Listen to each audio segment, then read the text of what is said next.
Bahkan yang lucunya ini karena saya biasa ngumpul sama teman-teman kajian yang biasa ngomong anak antum, ketika saya balik ke tempat pergaulan, saya ngomongnya anak antum, kan jadi dijauhi.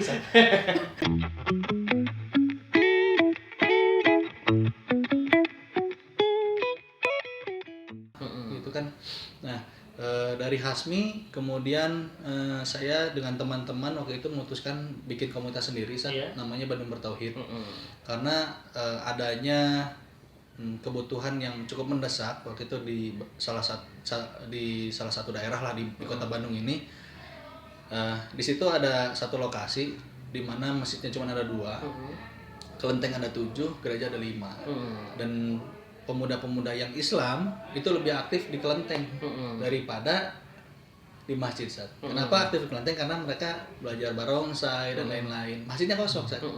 Akhirnya kita memutuskan untuk bikin satu kajian yang bisa mengaktifasi para pemuda di situ, Karang Tarunanya, supaya mau balik ke masjid. Itu kita jalankan hampir 1 tahunan dan alhamdulillah gitu ya, berjalan. Dari Karang Taruna juga sudah mulai gitu, ada yang menggantikan untuk aktivitas di sana gitu gitu. Terus dari situ kenal dengan Anas. Dan kita bergabung, ya alhamdulillah Ana bergabung di Anas. Belum lama sih kalau di Anas tuh, mungkin 6 bulanan ya, sekitar 6 bulanan Ana di Anas. Alhamdulillah ya, sekelumit perjalanan di organisasi dakwah kalau itu Ustaz. Jadi alhamdulillah sampai hari ini insyaallah masih istiqomah, dan doakan saya juga istiqomah ya Ustaz ya. Amin ya Allah, amin, mudah-mudahan saya doakan mudah-mudahan ya. Masya Allah. Seperti ini Kang Hirman, kan otomatis nih yang menjadi fenomena untuk teman-teman yang awal hijrah itu, mereka itu ingin hijrah dari diri pribadi kemudian menjadi istiqomah, artinya dari sana. Kemudian kalau menurut Kang Hirman sendiri, bagaimana sih setelah orang itu berhijrah kemudian sampai memantapkan kalau misalkan perjalanan mirip seperti Kang Hirman seperti saat ini, sampai stay kemudian betul-betul istiqomah dan aktif di aktivis dakwah. Apa yang membuat mindset Kang Hirman betul-betul istiqomah, atau motivasinya apa? Baik, mudah-mudahan saya bisa jawab, San. Mudah-mudahan. Ya, mudah-mudahan istiqomah tadi. Amin ya Allah. Jadi motivasi lah lebih kepada istiqomah itu apa? Jadi memang saya juga menangkap adanya fenomena juga. Jadi bisa dibilang mungkin hijrah sapotong gitu, San. Hijrah sapotong dalam artian banyak teman-teman yang sudah memutuskan untuk hijrah, tapi setelah berjalan beberapa lama kembali lagi nih gitu ke kehidupan sebelumnya. Memang tidak mendekati ke maksiat gitu, tapi di situ mereka mengurangi intensitas untuk kajian, intensitas untuk dakwah, itu banyak terjadi gitu. Ini yang saya cermati gitu, yang saya amati gitu. Kalau yang menurut pandangan saya sih, yang pertama sih harus punya guru, gitu. Karena alhamdulillah begitu saya hijrah punya guru-guru yang luar biasa gitu ya. Dan alhamdulillah juga sekarang saya juga bisa berguru ke Ustaz Felian gitu kan. Saya juga berguru di Kang Hirman juga di masalah ini. Main catur. Bukan winning eleven ya. Boleh. Baik, ya, yang pertama memang harus punya guru. Kemudian yang kedua, masuk ke lingkungan yang positif. Jujur saya ketika awal hijrah itu saya mundur dari teman-teman saya mundur yang bisa dibilang teman-teman saya ini masih anak-anaknya suka main lah ya. Suka main tanda kutip lah gitu. Suka main tanda kutip. Akhirnya ya harus mundur gitu. Mau nggak mau saya harus mundur dulu. Kenapa? Karena saya tahu kapasitas diri saya belum siap. Kalau saya tetap di situ mungkin ya hijrah saya ini bisa bolak-balik gitu. Ya khawatirnya malah bukan ke arah yang lebih baik, malah kembali ke sebelumnya. Itu. Nah, dari situ saya menahan diri, saya mundur. Kemudian setelah cukup lama, kurang lebih 1 tahun, ikut kajian rutin, tarbiyah dan lain sebagainya, ya itu harus ya. Tarbiyah itu penting. Guru, tarbiyah itu sangat penting kalau kita mau hijrah. Kemudian saya coba untuk kembali ke teman-teman. Kembali ke teman-teman, walaupun saya belum bisa mendakwahi secara langsung begitu, tapi mungkin saya bisa dakwah dengan memberikan contoh aja sih gitu. Mungkin ada sebagian teman-teman saya yang bertanya gitu, kalau dulu awalnya saya datang itu sempat ya, saya awal-awal hijrah itu mungkin bulan ke-4, bulan ke-5 gitu, atau bulan ke-6 itu awal-awal hijrah, mungkin ada rasa sedikit asa orang lebih baik ya dari ente gitu kan. Padahal itu jangan sampai seperti itu kan, betul ya gitu. Bahkan yang lucunya ini karena saya biasa ngumpul sama teman-teman kajian yang biasa ngomong anak antum, ketika saya balik ke tempat pergaulan, saya ngomongnya anak antum, kan jadi dijauhi. merasa diisolasi sendiri Iya, ya. naon ya sudah datang anak antum Iya, kita. iya. Liar kemana? Masya Allah.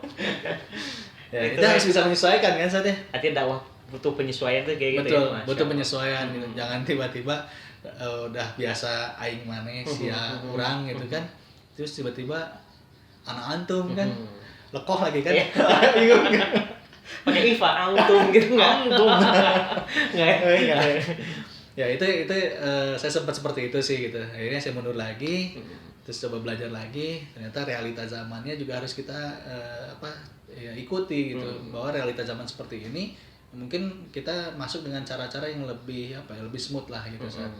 Ya udah, saya coba ajak lagi, kita ngumpul-ngumpul. Mungkin waktu itu pas momennya Ramadan, teman-teman ya coba dakwahi dengan contoh aja gitu. Saya datang berjenggot, mungkin celana agak sudah naik, tapi kan itu balik lagi ya.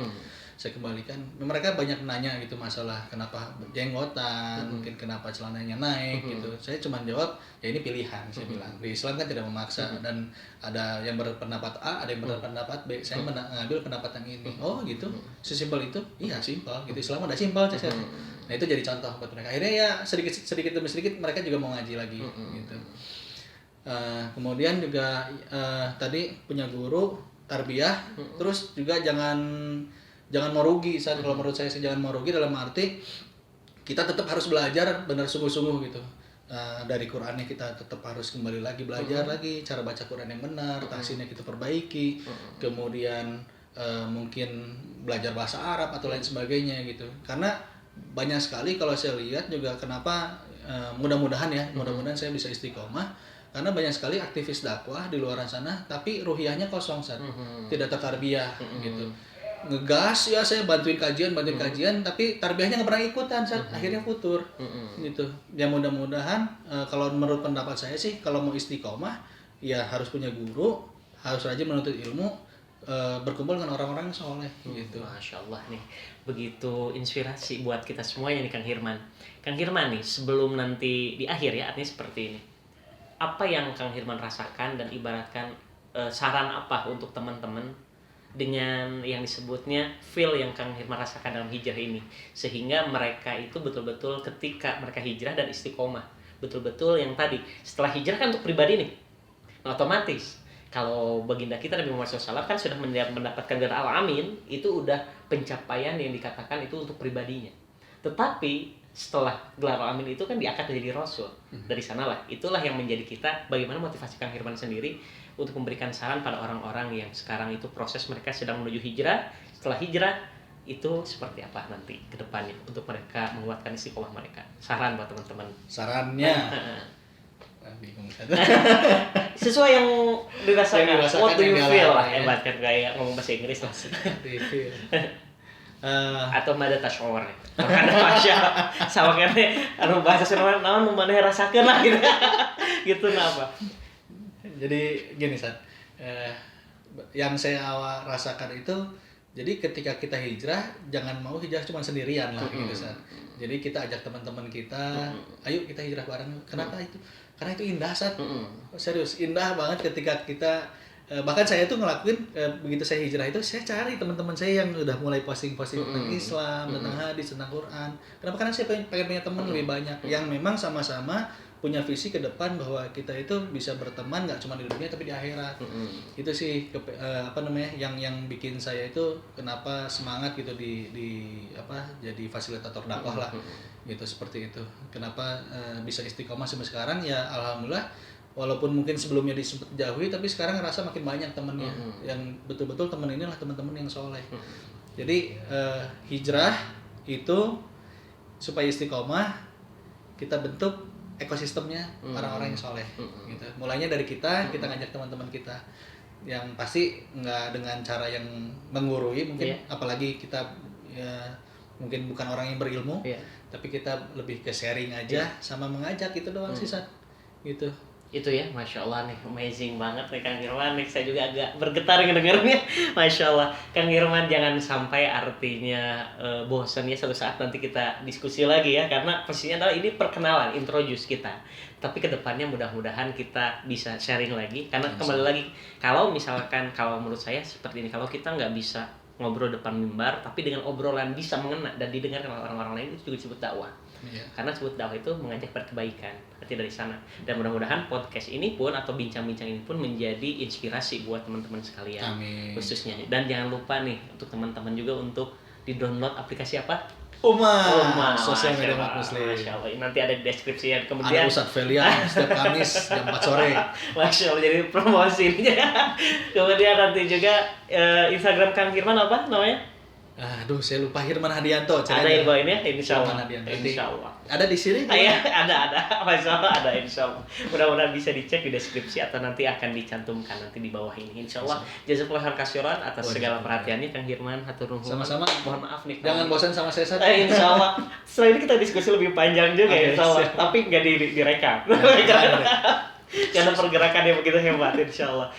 Terima kasih teman-teman sahabat Study Bersama, insya Allah. Dan saya Felian serta kawan saya Hirman.